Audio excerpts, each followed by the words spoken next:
of your own poets have said, for we are also his offspring.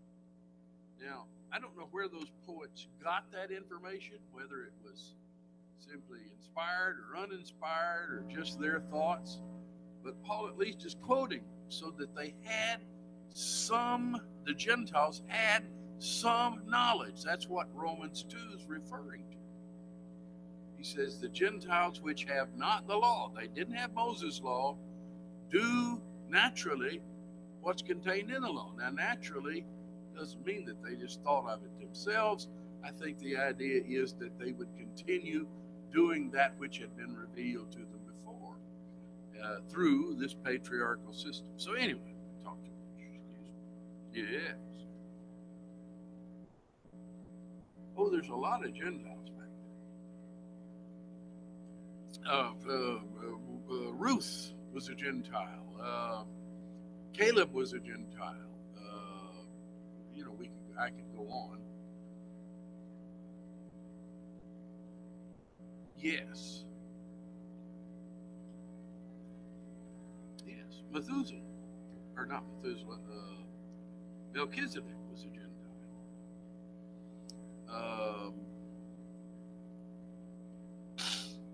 So forth. You could come up with a fairly considerable list. The problem is the Bible doesn't speak much after the time of Moses and certainly after the time of Christ. So about the only place I think you can find some hints that God was imparting some information to them somehow, either through their history or through their past notions or as a present revelation to the Gentiles so that they knew some things, because Paul quotes some of their authors.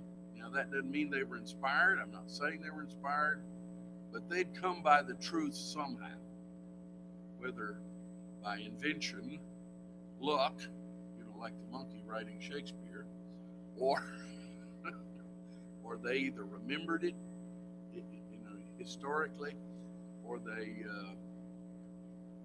simply made sense.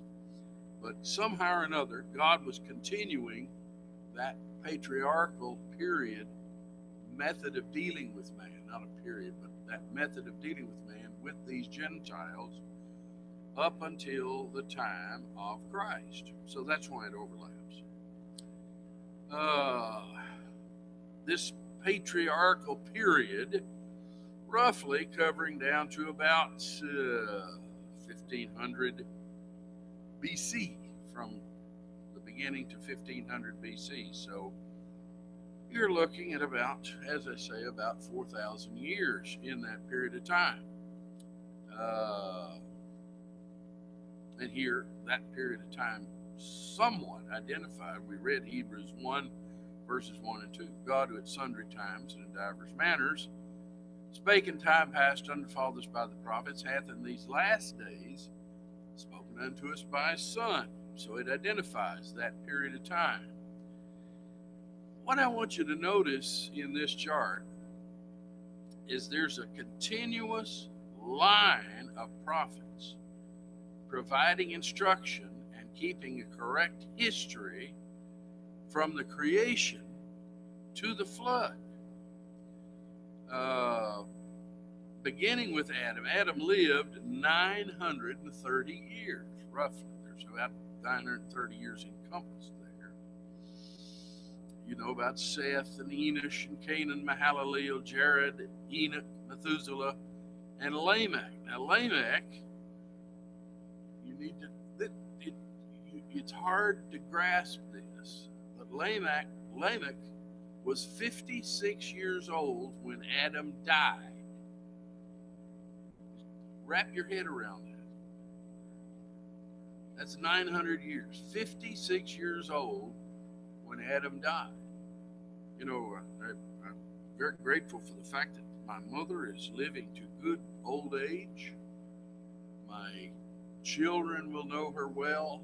My grandchildren will know her well. We'll see about that great-grandchildren.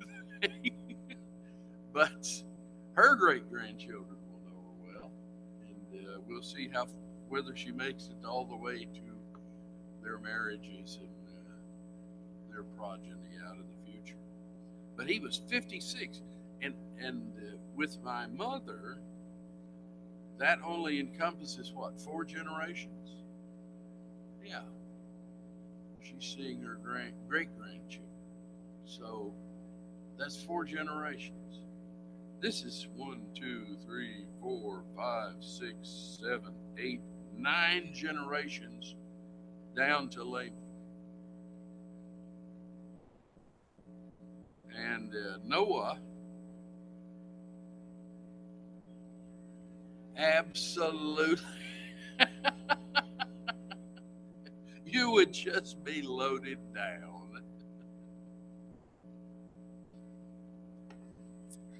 And Noah was born only 126 years after Adam died.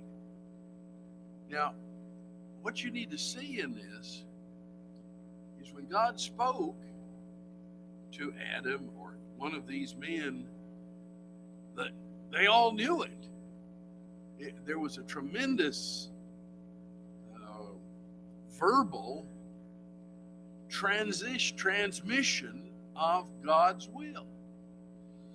If Seth can speak of his brothers Cain and Abel and explain to everybody else what God wanted and what was approved as a sacrifice, as God had revealed that sacrificial system to the family, hey, everybody else knew it. They had that one down pat. So the family, when you talk about, we do not properly respect the verbal transmission of information. We're all staring down at our phones for our transmission of information. But in primitive societies, it was very possible to transmit large amounts of information verbally down through the years. And so what I'm trying to show you is that Moses, when he came along and he wrote about the creation of the earth and Adam and Eve, he didn't just have to make that out of thin cloth.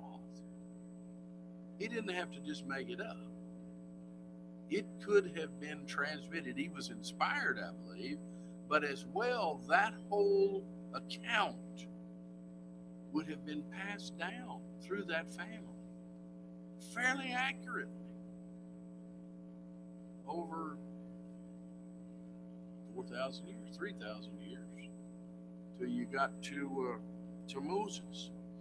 So don't discount this patriarchal period as, well, God spoke to Matt, and sometime later he spoke to Nathaniel back there. And I don't know if they ever talked to one another or anything.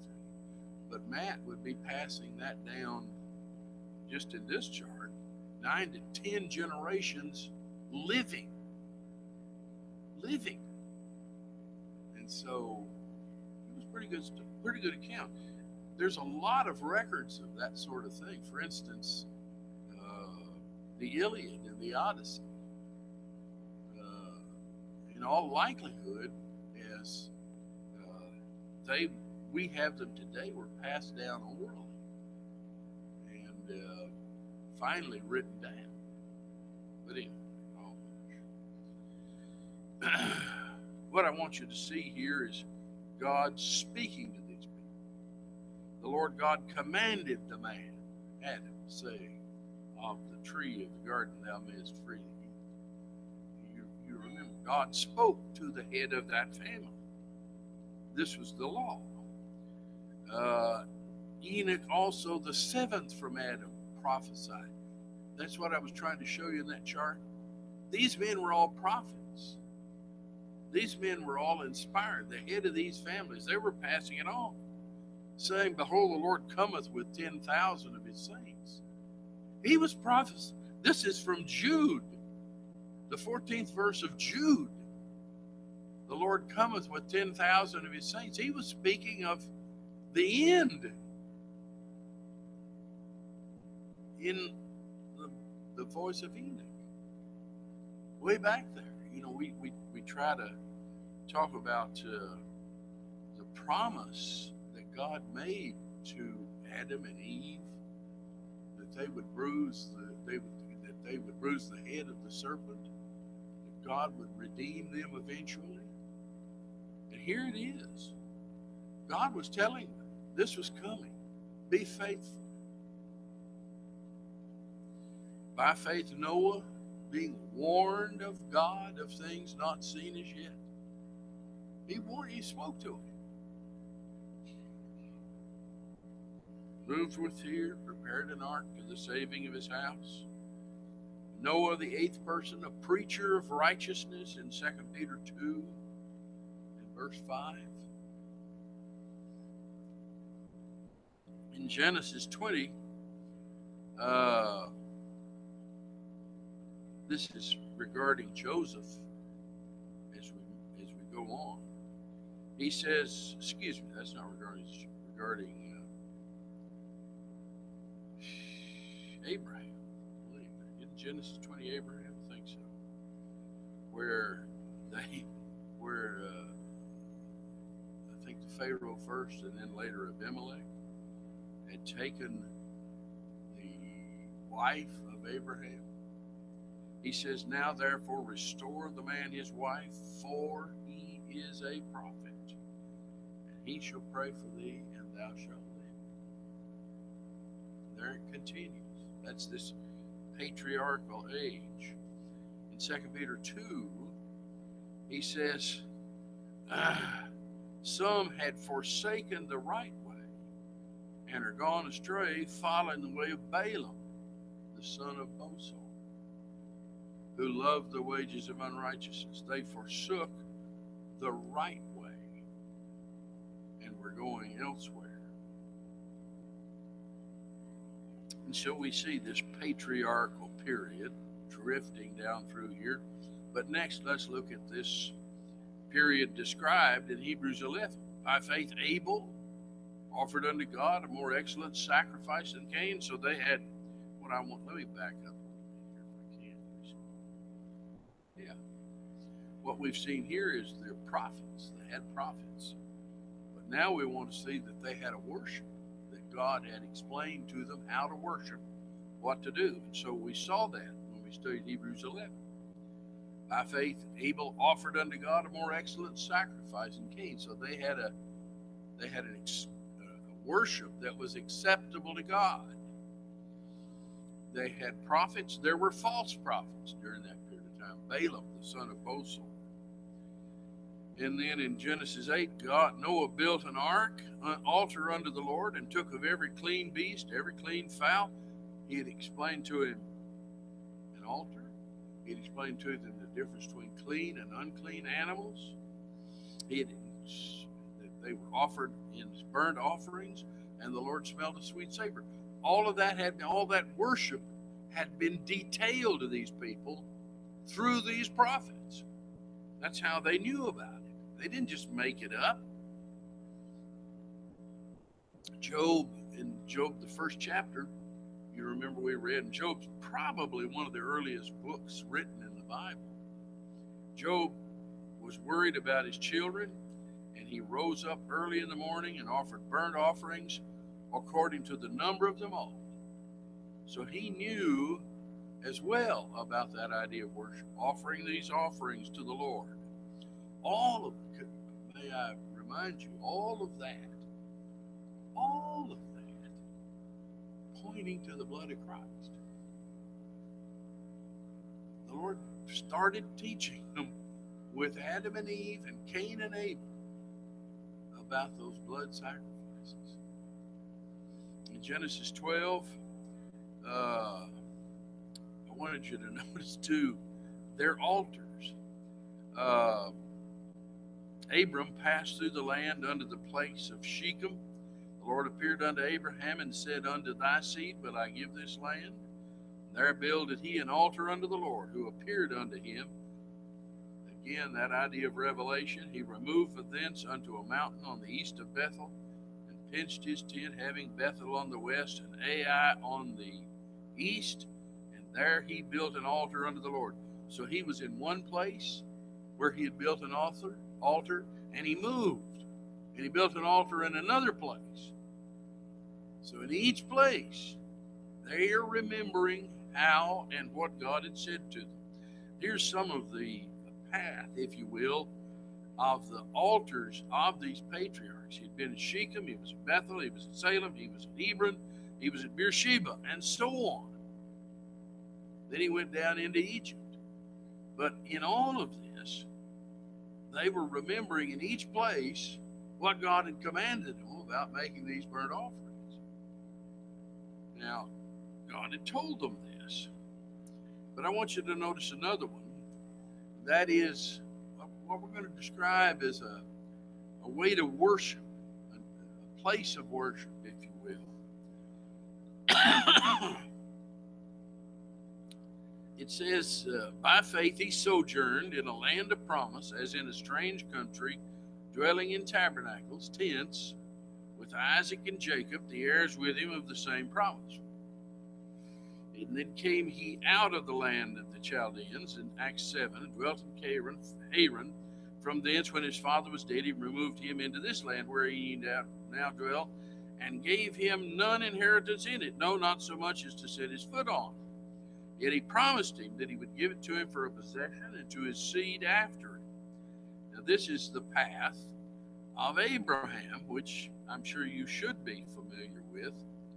He came out of Chaldea, he came out of Ur of the Chaldees, went to the area of Syria, down into the promised land, over into Egypt, then back into Canaan. They dwelled in tabernacles. Now this was spoken of. He says that the prophets inquired and searched diligently, who prophesied of the grace that should come unto you. They were looking for something in the future that whole time. You remember what we read in Hebrews 11 about Abraham, and he is looking for a city whose builder and maker is God. We might refer to this as sort of the starlight period of time. I've heard sermons on that. I think I saw one once by Brother Raines over this period of time being defined as the starlight age. Then they're going to talk about the moon and the sun to try to distinguish these three periods of time. So he says in Genesis 3, I'll put enmity between thee and the woman, and between thy seed and her seed. It shall bruise thy head, and thou shalt bruise his heel. They saw this, and they inquired and searched diligently what was coming, looking for it. They were very interested in it. It had been promised to them. In Genesis 22, Abraham called the name of that place Jehovah Jireh, as it is said to this day, in the mount of the Lord it shall be seen. That, I believe, is when he offered Isaac. And he offered Isaac on Mount Zion, where the temple was going to be, where you remember all those prophecies in Isaiah, that out of Zion shall flow forth the word of the Lord, so forth, pointing to the future, pointing to Christ. Isaiah 2 is one of the places. I think a similar passage in, you might also notice Exodus 12, verse 13. The blood shall be to you for a token upon the houses where you are. When I see the blood, this is the Passover, I will pass over you, and the plague shall not be upon you to destroy you when I smite the land of Egypt. Now, again, pointing to the future. When I see, we sing that song. When I see the blood, do you think that's really just talking about that deliverance in Egypt? As we find 1 Corinthians 5 saying Christ, our Passover, is crucified. crucified for us. It was all pointing to the future. So starlight, it's these prophets speaking of the future. Well, where am I? Here I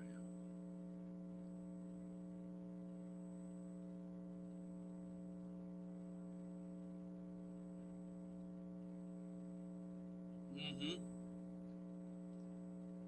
Yes. Okay. Let me see where I want to go. Okay.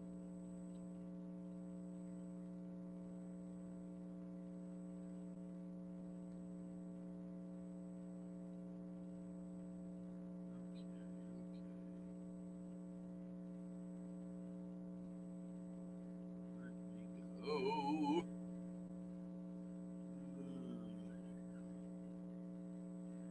That's interesting.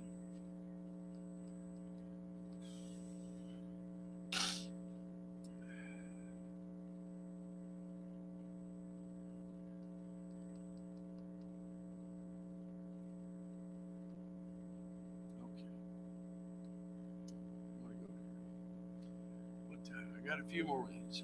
As I said, this is just sort of the beginning of this lesson. So we'll try this. Let's look at the Mosaic period of time. We talked about it. The law was given by Moses, grace and truth came by Jesus Christ. Galatians 3, wherefore then serveth the law, it was added because of transgressions. Till the seed should come to whom the promise was made, it was ordained by angels in the hand of a mediator. So here is another way, a different way of God's dealing with men.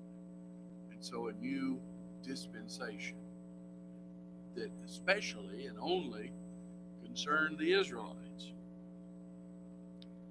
And so in Hebrews 9, when Moses had spoken every precept to all the people according to the law, he took the blood of calves and goats and so forth. You're familiar. This is the blood of the testament with God and joined, sprinkled with blood both the tabernacle and the vessels of the ministry.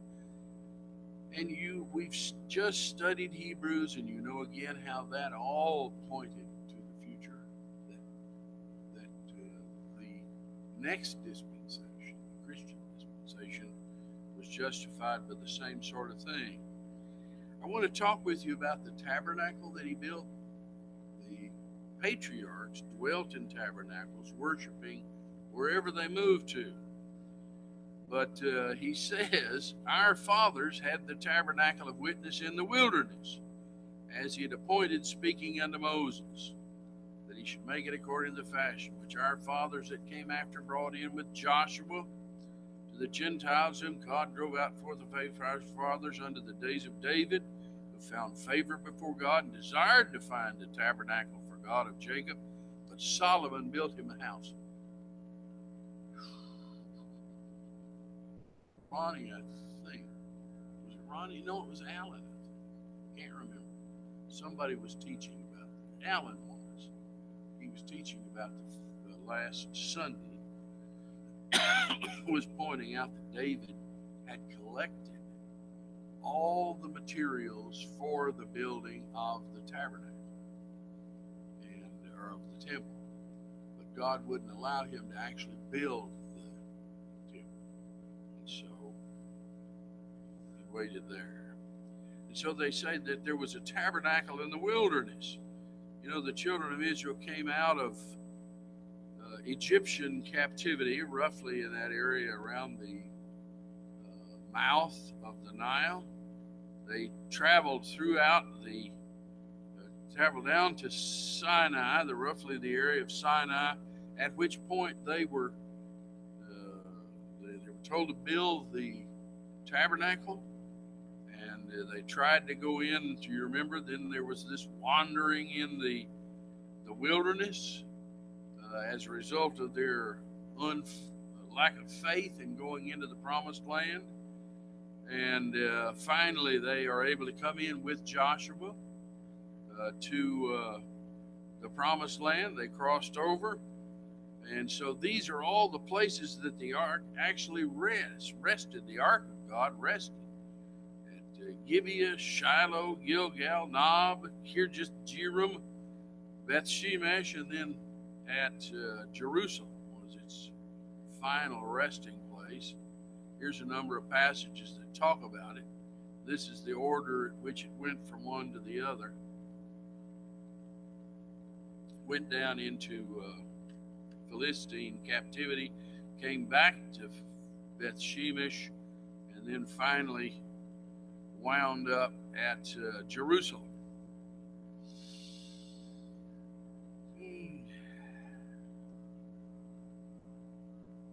These are some of the instruments that were in the ark: the candlestick, the table, the showbread. This is how God told them to build it. The golden pot that had manna. This is roughly a look, you're familiar with this, of how the tabernacle looked with all of its different accoutrements. And you especially, let me see, can I get this going?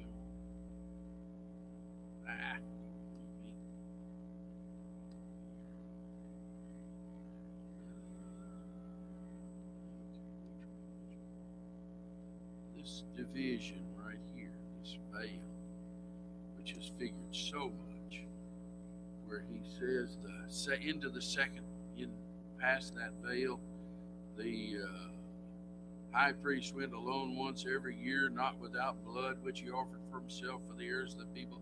The Holy Ghost, this signified that the way into the holiest of all was not yet made manifest. You remember studying that in Hebrews.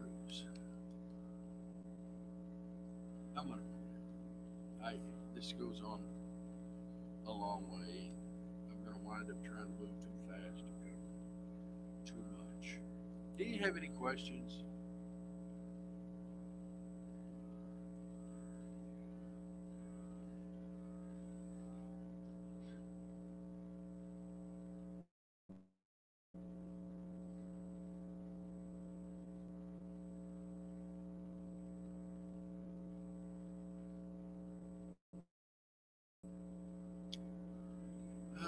When he came back from the Philistines, I don't know, Bill. I don't know. Because they had looked. They weren't supposed to touch it. So I would assume that would kind of rule out looking in it. The last folks that would looked at it, what was the last thing put in? The pot of manna was the last thing put in. Commanded they were to put that in. So, if you remember the movie, you know, when you look in, your face melts. Made a good movie.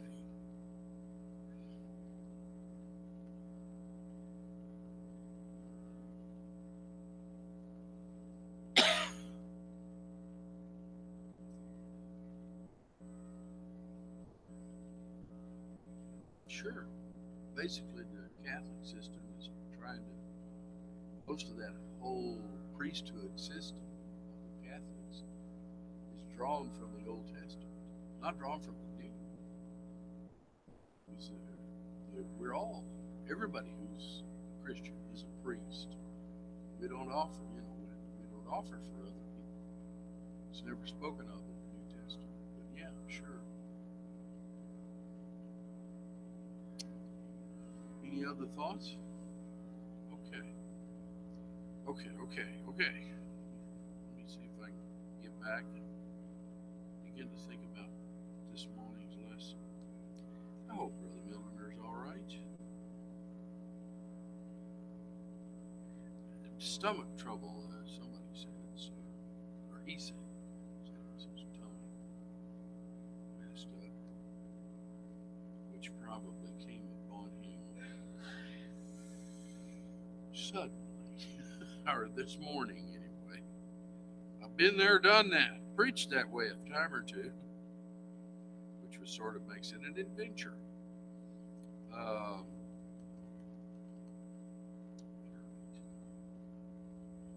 right.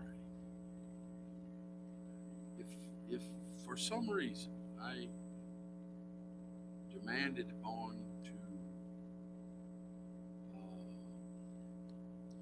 preach again someday.